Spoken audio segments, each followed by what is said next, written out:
നരേന്ദ്രമോദി സർക്കാരിന്റെ പൗരത്വ ഭേദഗതി നിയമത്തിനെതിരെ ഷഹീൻ ബാഗിൽ പടപൊരുതിയ ഷഹീൻ ബാഗ് സമരനായിക ബൽക്കീസ് ബാനുവിന് BBC-യുടെ ആദരവ്.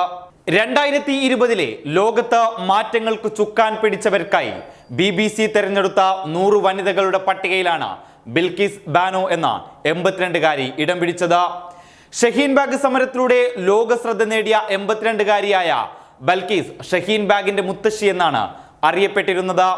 പ്രായത്തെ വകവെക്കാതെ ഒരു കൈയിൽ പ്രാർത്ഥനാമാലകളും മറുകൈയിൽ ദേശീയ പതാകയുമായി നടത്തിയ പോരാട്ടമാണ് ബിൽക്കീസ് മുത്തശ്ശിയെ പ്രതിഷേധത്തിന്റെ മുഖമായി മാറ്റിയത്. അരികുവൽക്കരിക്കപ്പെട്ടവരുടെ ശബ്ദം എന്നാണ് BBC ബിൽക്കീസ് ബാനുവിനെ വിശേഷിപ്പിച്ചത്. നേരത്തെ ടൈം മാഗസിന്റെ ലോകത്തിലെ ഏറ്റവും സ്വാധീനം ചെലുത്തിയ 100 പേരുടെ പട്ടികയിലും ഷഹീൻ ബാഗ് സമരനായിക ബിൽക്കീസ് ബാനുവും ഇടം നേടിയിരുന്നു. ദാദി എന്ന വിളിപ്പേരിൽ അറിയപ്പെട്ടിരുന്ന 82-കാരിയായ ബിൽക്കീസ് ബാനു പൗരത്വ ഭേദഗതി നിയമം പ്രഖ്യാപിച്ചതിനു പിന്നാലെ ഡൽഹിയിലെ ഷഹീൻ ബാഗിൽ ആരംഭിച്ച വനിതാ പ്രതിഷേധ കൂട്ടായ്മയിലെ മുൻനിരയിലുണ്ടായിരുന്നു. പൗരത്വ ഭേദഗതി നിയമത്തിനെതിരെയുള്ള പ്രതിഷേധത്തിൽ ബിൽക്കീസിനൊപ്പം ആയിരക്കണക്കിന് സ്ത്രീകളായിരുന്നു പങ്കെടുത്തത്. രാജ്യത്തിന്റെ ബഹുസ്വരത നിലനിർത്താൻ വേണ്ടിയാണ് താൻ സമരത്തിനിറങ്ങിയതെന്ന് ബൽക്കീസ് പറഞ്ഞിരുന്നു.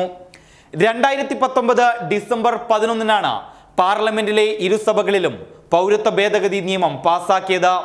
ബംഗ്ലാദേശ്, പാകിസ്ഥാൻ, അഫ്ഗാനിസ്ഥാൻ എന്നീ രാജ്യങ്ങളിലെ മതപീഡനം മൂലം 2014 മുമ്പ് ഇന്ത്യയിൽ അഭയം നേടിയ ഹിന്ദു, സിഖ്, പാർസി, ജൈൻ, ക്രിസ്ത്യൻ, ബുദ്ധമത വിഭാഗങ്ങൾക്ക് ഇന്ത്യയിൽ പൗരത്വം നൽകുന്നതാണ് നിയമ ഭേദഗതി. മുസ്ലിം വിവേചനമാണ് ഈ നിയമത്തെ കുപ്രസിദ്ധമാക്കിയത്. പൗരത്വ ഭേദഗതി ബില്ലിനെതിരെ പ്രതിഷേധിച്ച ബിൽക്കീസ് ബാനുവിന് BBC ആദരവ് നൽകിയത് കേന്ദ്ര സർക്കാരിനും കനത്ത തിരിച്ചടിയാണ്. News desk public Kerala. Mama's dishwash liquid, soft on hands.